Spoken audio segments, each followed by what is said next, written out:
Iran যেখানে একাই ১০০, সেখানে এখন তার পাশে যুক্ত হচ্ছে শি জিনপিং, কিম জং উন আর পুতিন। এবার মনে হয় আমেরিকার রক্ষা নেই। বহু বছর ধরে আমেরিকা আর ইসরায়েল একসাথে অনেক দেশকে ধ্বংস করেছে, কিন্তু এবার মনে হচ্ছে তারা যোগ্য জবাব পেতে যাচ্ছে, কারণ একের পর এক শক্তিধর দেশ ইরানের পাশে দাঁড়ানোর বার্তা দিচ্ছে।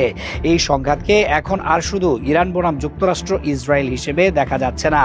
পরিস্থিতি দ্রুত এমন দিকে যাচ্ছে যেখানে কূটনীতি, অর্থনীতি, সামরিক সক্ষমতা এবং আন্তর্জাতিক সমর্থন সবকিছু একসাথে কাজ করছে।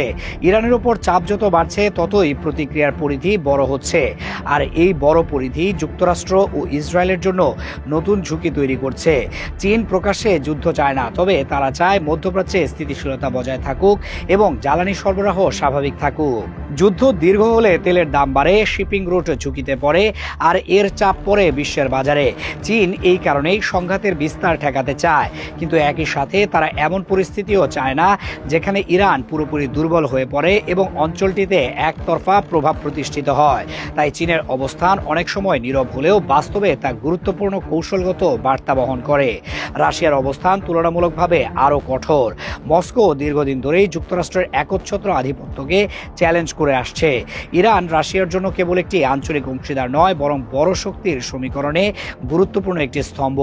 যুদ্ধ দীর্ঘ হলে রাশিয়া কূটনৈতিকভাবে ঢাল হয়ে দাঁড়াতে পারে, আন্তর্জাতিক মঞ্চে চাপ মোকাবেলায় ইরানের অবস্থান শক্ত করতে পারে এবং পরিস্থিতিকে এমনভাবে পরিচালনা করতে পারে যাতে ইরান পুরোপুরি কোণঠাসা না হয়।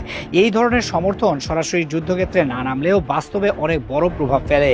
উত্তর কোরিয়ার প্রসঙ্গে সরাসরি যুদ্ধ জড়িত থাকার নির্ভরযোগ্য প্রমাণ প্রকাশ্যে নেই, তবে রাজনৈতিক ভাষায় তারা যুক্তরাষ্ট্র ও ইসরায়েলের হামলাকে সার্বভৌমত্ব লঙ্ঘন হিসেবে তুলে ধরছে।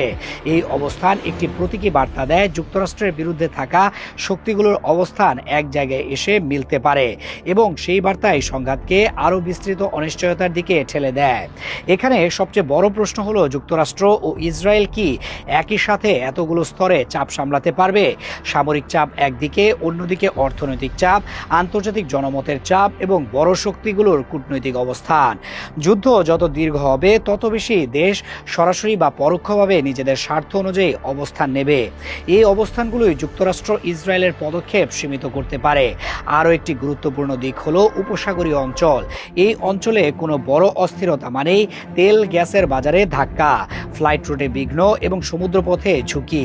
ইরান যদি হরমুজ প্রণালী বা আশপাশের শিপিং রুটে চাপ বাড়ায়, তাহলে তা শুধু আঞ্চলিক সংকট থাকবে না, সেটি বৈশ্বিক অর্থনীতির ওপরও বড় চাপ হয়ে দাঁড়াবে।